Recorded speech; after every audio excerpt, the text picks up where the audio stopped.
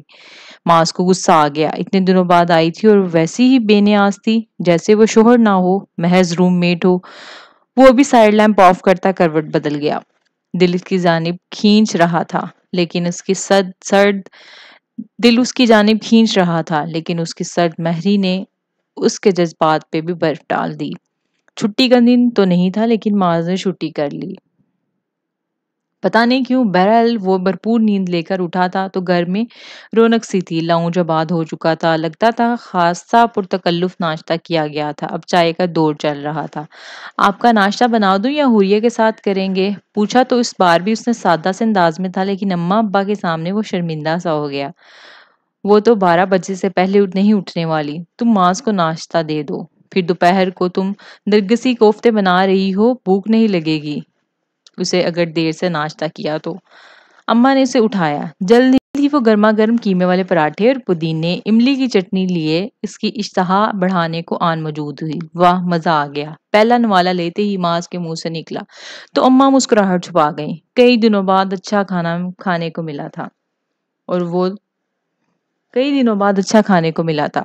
وہ 2 پراٹھے کھانے کے بعد چائے پی رہا تھا جب حوریہ اٹھ کر آئی۔ واو، زبردست خوشبو پھیلی ہوئی ہے، کیا بنا ہے؟ اس کی حصے شمع کمال کی تھی۔ ڈھیلے ڈھالے ٹراؤزر شرٹ میں بالوں کو جوڑے کی شکل میں باندھے وہ کسل مندی سے دسترخواں پر عام بیٹھی۔ نسرین، حوریہ باجی کو ناشتہ لا دو۔ گل کے اٹھنے سے پیشتر ہی اماں نے نسرین کو آواز لگائی۔ گل ان کا اشارہ سمجھ کر وہیں بیٹھی رہی۔ کچھ دیر بعد نسرین نے موٹا سا قیمے والا پراٹھا لا کر اس کے سامنے رکھا۔ خوشبو تو اچھی ہے لیکن بہت ہیوی ہے، میں نہیں کھا پاؤں گی۔ نسرین، مجھے بریڈ اور بوائلڈ ایگ دے دینا۔ گھی میں تربتر پراٹھے نے اس کی طبیعت مکدر کر دی۔ نسرین خوشی خوشی پراٹھا اٹھا کر لے گئی، یہ اب اسی کے حصے میں آنا تھا۔ معاذ دوپہر کو کھانے کے بعد نسیمہ خالہ کے ہاں تو لے چلنا، کئی دنوں سے فون کر رہی ہیں، حوریہ نے معاذ کو مخاطب کیا۔ ارے ہاں، مجھے بھی نسیمہ کو عمرے کی مبارکباد دینے جانا ہے، میں لے چلوں گی تمہیں، اماں نے معاذ کے جواب دینے سے پیشتر ہی پروگرام بنایا۔ ارے نہیں ممانی جان، آپ کہاں رکشے ٹیکسیوں کے دھکے کھائیں گی، تھوڑی دیر کی ہی تو بات ہے، میں معاذ کے ساتھ ہی چلی جاؤں گی۔ حوریہ چیں بچیں ہوئی۔ معاذ نے گل کو لے کر بازار جانا ہے، گروسری کا سامان بھی ختم ہو رہا ہے اور گل نے کچھ کپڑے وغیرہ بھی لینے ہیں۔ ان کو چھوڑو، اور ویسے بھی اتنے دنوں بعد بیوی آئی ہے، آج کا دن تو انہیں انجوائے کرنے دو، اماں نے یوں کہا جیسے میاں بیوی دونوں کے تعلقات خاصے رومانٹک ہو۔ معاذ اس ساری گفتگو کے بیچ میں خاموش تھا۔ اماں کی بات پر ایک نظر گل کے چہرے پر ڈالی جو یوں اخبار میں مسترق تھی جیسے دنیا میں اس سے اہم کوئی کام نہ ہو۔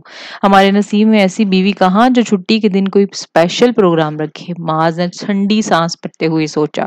اس کے لیے تو گھر کے کونوں کھدروں کی صفائی، اچار، مربے، چٹنیاں یا اماں یا پھر ابا کی کتابیں زیادہ اہم تھیں۔ وہ یہ قطعی بھول گیا تھا کہ بیوی کا یہ روپ اس کی اولین دنوں کے خیالات کے عین مطابق ہے۔ بہرحال اماں نے اپنا فیصلہ منوا کر چھوڑا تھا۔ معاذ کو گل کے ہمراہ سامان کی لسٹ کے ساتھ روانہ کر کے وہ خود حوریہ کو نسیمہ خالہ کے ہاں لے کے گئی تھی۔ گروسری کی خریداری کا تو معاذ کو کوئی تجربہ نہیں، اور اس کے بعد گل کے کپڑوں کی شاپنگ کے دوران بھی وہ گل کو لے کر ایک دکان سے دوسری تک گیا۔ گل خود ہی پسند کرتی، خود ہی ریجیکٹ، کئی بار اس کا دل کیا کہ گل اس کی رائے مانگے، لیکن 1-2 سوٹ تو اس کی پسند کو بھی آ گئے تھے، لیکن گل نے خود ہی ساری خریداری کر لی۔ یہ لڑکی کچھ زیادہ ہی خود پرست ہے، یہ معاذ کی حتمی رائے تھی۔ یہ اور بات کہ اس بار اماں کو اس کی شاپنگ ایک آنکھ نہ بھائی۔ یہ کیا ہلکے رنگ اٹھا لائی ہو، نئی شادی ہے، ذرا شوق رنگ لیتی۔ ارے نہیں اماں، اب کہاں نئی شادی، اتنے مہینے تو ہو گئے ہیں، وہ ہنسی۔ مہینے ہوئے ہیں، سال تو نہیں، اللہ جنت نصیب کرے، ہماری ساس نے تو سالوں ہمارے ہاتھ کی مہندی نہیں اترنے دی تھی، اور تم نے شادی کے بعد دوبارہ اپنے ہاتھ سجائے ہی نہیں مہندی سے۔ اماں کو آج اس میں ساری خامیاں نظر آ رہی تھی۔ اچھا اب یہ بتائیں حوریہ کہاں ہے، نظر نہیں آ رہی؟ کہاں ہونا ہے، اس نے نسیمہ نے روک لیا ہے۔ اچھا ہے 2-4 دن وہاں بھی رہ لے۔ اماں نے سکون بھری سانس لی، وہ بھی سر ہلاتے ہوئے کپڑے اکٹھے کرنے لگی۔ امید ہے آپ کو ناول پسند آیا ہوگا۔ ناول کا اگلا حصہ نیکسٹ ایپیسوڈ میں آپ کو پڑھنے کو ملے گا۔ آپ سب سے گزارش ہے کہ ہمارے چینل کو سبسکرائب اور ویڈیو کو لائک کر دیں۔ اگر آپ اپنی کوئی فرمائش کرنا چاہ رہے ہیں تو کمنٹ کی صورت میں موجود آپشن میں جائیں اور ہمیں اپنی پسند لکھ بھیجیں۔ بہت شکریہ۔ اللہ حافظ۔